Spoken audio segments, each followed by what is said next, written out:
Welcome back to Women's Football Talk, the YouTube channel that brings you all the latest news and stories from around the world of women's football. So the group stages are done and dusted. Now we are going to look ahead to the round of 16 games that are taking place from Saturday onwards. We'll have a look at each game and I'll give my opinion on what I think of each team so far at the tournament. So let's start off with Saturday morning, where we have Switzerland taking on Spain at 6 o'clock UK time. Switzerland have been okay at this tournament so far. Top of the group, 5 points, 2 draws against New Zealand and Norway, and then obviously winning their opening match 2-0 against the Philippines. Haven't really got out of first gear yet. Obviously getting that win opening day helped them a lot, and then earning 2 draws against the 2 other sides that I thought were probably going to be their biggest contenders in the group. Is obviously good for them, finishing on top of a group, very wide open group A in the end, but managing to pick up the results, and other teams dropping points everywhere else means that the Swiss finished top of that group, and I think puts themselves in okay stead. Heading over to look at Spain, I think they've been a bit of a weird one, because obviously not many people know what was expected of them pre-tournament, with all of the news around the 15 players that weren't going to be picked, some of them getting picked again, so no one really knew what to expect from this Spanish side. Then picking up 2 wins against Costa Rica and Zambia, you thought, okay, they're starting to show what the Spain we know of previous years, and you couldn't see any problems with Jorge Vilda's side. But then they have that performance against Japan where they lose 4-0, and you're like, okay, there's question marks again. Yes, there was a rotated squad and that, but it's not one where you're expecting them to be performing as badly as they've done. 2 players I've liked so far. One has definitely been Alba Redondo, coming off the bench, has looked very lively for them, and then obviously the other being Aitana Bonmati, I think has looked class in midfield, and has just shown why she is one of the best midfielders in world football. Again, if I was to look at this game on a whole, I think on paper many people will say Spain have the better players and should do much better than Switzerland, but if we're going off their performance in that last game, it really does throw the game wide open, because Spain just looked so vulnerable against that Japan side, where Switzerland, for me, their best player has been Ramona Bachmann. Absolutely incredible in their opening game against the Philippines, getting that first goal for them, and then the other 2 0-0 games again actually looked the best player in the Swiss team.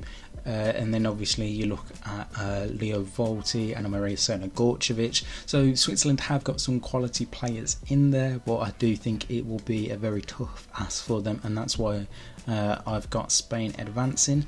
The next game that will take place at 9 AM, again UK time for all the kickoffs, is Japan versus Norway. Japan have looked, for me personally, the team of the tournament, absolutely fantastic in Group C so far. Finished top of the group, winning all 3 games, scoring 11 goals, yet to concede at the tournament.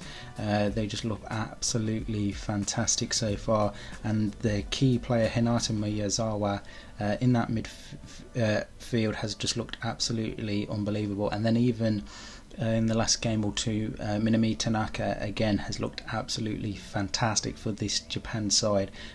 So yeah, they are absolutely blowing me to bits at this tournament so far. For Norway, I'm yet to be convinced with them, losing their opening game to New Zealand, drawing against Switzerland. Yes, they did then put 6 past the Philippines, but it was just more of a, they knew they had to finally step up, so they haven't really shown what they are capable of yet fully, so I'm not too sure whether I can fully give my back in towards Norway doing really well, and I think it was more luck than anything that they got through in the end. But yeah, I think this will be where the road ends for Norway, and I do have Japan going quite deep in this tournament so far. Then if we look on to Sunday's fixtures, we start in the early hours of the morning at 3 AM as the Netherlands play South Africa. Now Andreas Jonker's side have looked quite good in their group games so far.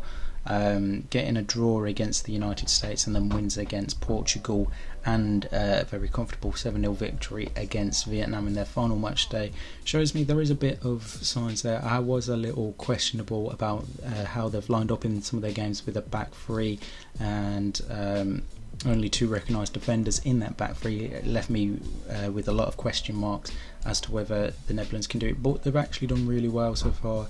That forward line of Lieke Martins, Katja Snoes in the last couple of games, Daniela van der Donk, it has looked really lively, as well as Gilles Roord, who is their top goal scorer with 3 goals at the minute. I've been really impressed with how the Netherlands have actually played, and it wouldn't surprise me if they do end up going far. South Africa finishing in second place in Group G to advance through. Obviously losing that opening game against Sweden is very disappointing, but then getting a draw against Argentina and the win against Italy is just absolutely fantastic for them. One of the things for them though is their exposure. Because they've scored 6 goals, they've also conceded 6 goals at this tournament so far, so there is a lot of stuff to be asked about this South African team. Can they actually deal with the Dutch attack? And I think one thing that is going to undo them, and has undone them at times during this tournament, has been set pieces. So I think that is going to be something that the Dutch are going to target heavily so far. Key player for South Africa will definitely be Thembi Kgatlanga. Has absolutely been fantastic for them, obviously scoring that big winner in the 92nd minute to get them through to the knockout stages of this tournament. And I think she will prove a handful for the Dutch defence, but I am going to have the Netherlands just edging that. Then the second game on Sunday sees Sweden take on the United States, the historic battle, the battle that always seems to be taking place at World Cups. Sweden 3 games, 3 wins, looked absolutely incredible from set pieces throughout this tournament. Amanda Illerstadt, Rebecca Blomqvist, just the whole team looks really well drilled at this minute in time, and I think it's going to be a really hard battle for the United States, who for me I don't think have looked really good at this tournament so far. They've been rather one of the poorer sides, drawing against the Netherlands, drawing against Portugal. Yes, they beat Vietnam in the opening match day, but there hasn't been enough from Vlatko Andonovski's sides to say we actually can four-peat in this tournament, and they are lucky to be in the knockout stages because they were agonisingly close. The Portuguese hit the post in the second half. That was very close to knocking the United States out. So I still need to see a bit of change from this US team to show me, okay, this is actually why we can be the winners of this tournament and win our fifth World Cup and our 3-peat in it. So for me, I actually have Sweden knocking out the US in this one, but just because of how much better and rounded this Swedish side has actually looked. Then if we have a look onto Monday's fixtures, we start off with England versus Nigeria at 8:30. The Lionesses have started to look much better, especially in that last game where they looked absolutely fantastic and formidable from winning 6-1 against China. The performance of Lauren James, absolutely fantastic. 2 standout goals as well in that game. Goal of the tournament contenders without a shadow of doubt, and yes, they did it without Kira Walsh, who as the time of recording hasn't been fully ruled out of their knockout game against Nigeria, but it'll be one that Serena Wiegman will obviously look at over the coming days. Undefeated, only conceded the 1 goal so far. The first 2 games it seemed like they were trying to find their feet in this tournament and trying to get going, but in that third game they found everything they needed to, and I think if they play like that they should easily beat Nigeria. And speaking of Nigeria, they've done themselves really well, finishing in second place, knocking out Canada in the process, finishing on 5 points, a point ahead of Canada. Again, got that win in the second game against Australia to put themselves in the position where it was all on Canada to do stuff in their final match day, which they weren't able to do. Nigeria finished with a 0-0 draw and progress. I think key player for Nigeria will be Uchenna Kanu, who's definitely been Nigeria's best player at this tournament so far, as well as Tony Payne as well. You've got to remember they've got Asia Ashwala to come back into this team from the start as well, after she was dropped in that game against Australia in their 3-2 win. So there is still some things for England to be worried about, but I will have England just about edging that one. The second game on Monday sees co-host Australia take on Denmark. The Matildas started to look a bit better in their recent games, picked up that 4-0 victory against Canada, and I think that was really telling. It was mainly a bit of how poor Canada were in this tournament, but the Matildas took their chances and looked absolutely fantastic. Mary Fowler scoring one, having one ruled out, Hayley Raso scoring a brace, Steph Catley getting her second goal of the tournament, showing why they are a good co-host side. And I think this game against Denmark will be really close. I don't think I could predict a clear winner. Obviously Denmark, for their sakes, beating Haiti and China in the game in their 2 games, but obviously losing against England. There is the slight better quality, you'd say, in some of the Danish players. You look at the likes of Sanne Troelsgaard, Pernille Harder, Signe Brun, Karen Holmsgaard, Simone Boyce-Saracen.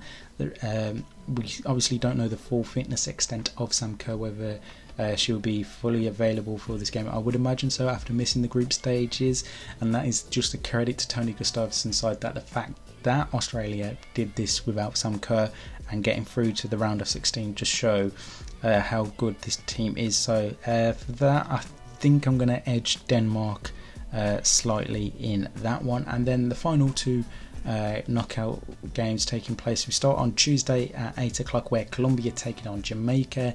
Again, on paper, this is too close to call. Colombia have looked okay so far at the tournament, nothing to really light the world up. Obviously getting that big win against Germany on the second match day late on, with Manuela Venegas scoring in the 97th minute with a brilliant header, but then losing to Morocco earlier on in their third match day is obviously a bit worrying for Jamaica. Getting that draw against Brazil and France in both of their games, and then picking up the win against Panama, shows that their reggae girls actually can be really hard to beat. And I think defensively Colombia will find it hard to break down. The thing that Jamaica have got to do is finish off their chances better, and obviously Khadija Shaw again is going to cause a big problem for Colombia, and I think it's going to be such a tough battle for Colombia to deal with. So I think I'm going to have Jamaica advance into the quarterfinals. And then the final game of the round of 16 sees France take on Morocco. France have looked really good. Hervé Renard's side picking up a good win against Panama 6-3. Kadiadachu Diani scoring a hat-trick in that one. Then the previous game before that, beating Brazil by 2-1. So yeah, I think they've got really good players in abundance, and I think if Diani continues to do what she does, then it's going to be very hard to stop them. For Morocco, just getting to this stage is absolutely phenomenal. In their first World Cup appearance, one of 3 African sides to be in the knockout stages for the first time ever is just absolutely incredible. And whilst the likes of Rosella Ayayan and Chebet Ghislaine are going to be such key players, I think this is going to be a step too far, and I've got France advancing through to the quarterfinal. So they are my quarterfinal look back and a little look at how I think each team have done in this tournament so far. Let me know your round of 16 predictions in the comment section below, and don't forget to like and subscribe so you never miss a video of ours, and that you're following us on Twitter and on Instagram for all the latest news and stories from around the world of women's football.